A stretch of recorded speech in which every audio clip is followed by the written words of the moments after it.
नमस्ते, मैं हूं नेहा आपके साथ और आप सबका बहुत स्वागत है एनबीटी टेकेट के सरकारी नौकरी वाले इस सेगमेंट में। आज हम इस सेगमेंट में बात करने वाले हैं रेलवे रिक्रूटमेंट सेल यानी कि आरआरसी में भर्ती के बारे में। आरआरसी की जो भर्ती है ना, ये करीब 1697 पदों पर निकली, यानी कि करीब 2000 पद है। और ख़ास बात ये है कि ये जो नौकरी है ना, वो 10th पास और ITI पास उम्मीदवारों के लिए है।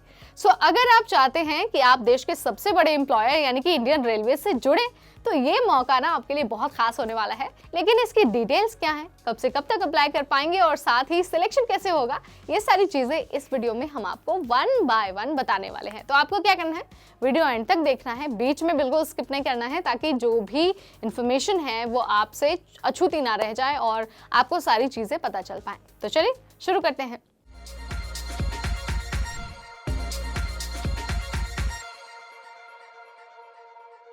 आरआरसी ने अप्रेंटिस पदों पर भर्ती निकाली है। अगर आपको इन करीब 2000 पदों पर भर्ती लेनी है ना, इंडियन रेलवे का हिस्सा बनना है, तो 14 दिसंबर से पहले आपको आवेदन कर देना होगा। देखिए, जो एप्लीकेशन का प्रोसेस है वो ऑलरेडी शुरू कर दिया गया है और आपको फॉर्म भरने के लिए www.rrcpryj.org यहाँ जाना होगा और यहाँ जाकर अपना एप्लीकेशन फॉर्म भर देना होगा। अब आपको बता देते हैं कि कौन से उम्मीदवार इसके लिए अप्लाई कर सकते हैं। बात अगर क्वालिफिकेशन की हो, तो जिन उम्मीदवारों ने 10th पास कर लिया है या फिर उसके कोई समकक्ष यानी उसका कोई इक्विवेलेंट सर्टिफिकेट आपके पास है विद 50% मार्क्स, तो आप अप्लाई कर सकते हैं। हालांकि आपको बहुत अच्छे से ध्यान रखना है कि ये जो अप्रेंटिस की भर्ती है ना, इसके लिए जरूरी है कि आपने 10th पास के साथ साथ ITI पास भी किया हो और आपके पास रेलेवेंट ट्रेड में ITI पास का सर्टिफिकेट भी होना चाहिए। बात अगर एज लिमिट की हो, तो 15 साल से 24 साल के युवा अप्लाई कर सकते हैं और साथ ही जो भी रिजर्व कैटेगरी के उम्मीदवार होंगे उनको उम्र सीमा में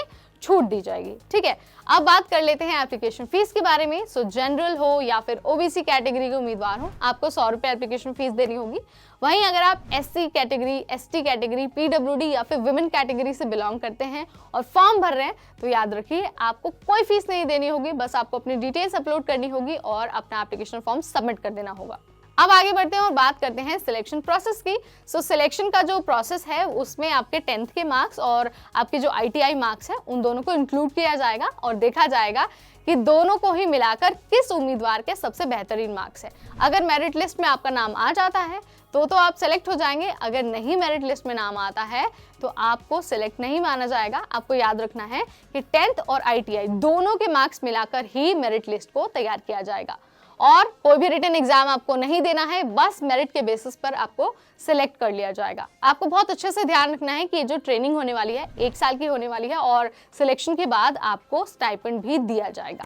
अगर आपको इसकी और डिटेल जानकारी प्राप्त करनी है तो आप वेबसाइट पर जाकर नोटिफिकेशन चेक कर सकते हैं। अगर आपको ऐसी ही वीडियोस और देखनी है, यानी कि नौकरी और करियर के बारे में और जानना है ना, तो आज ही सब्सक्राइब करिए हमारा चैनल। इस वीडियो में इतना ही, अगली बार फिर आएंगे एक नई वीडियो के साथ। Till then, this is me Neha Upadhyay signing of.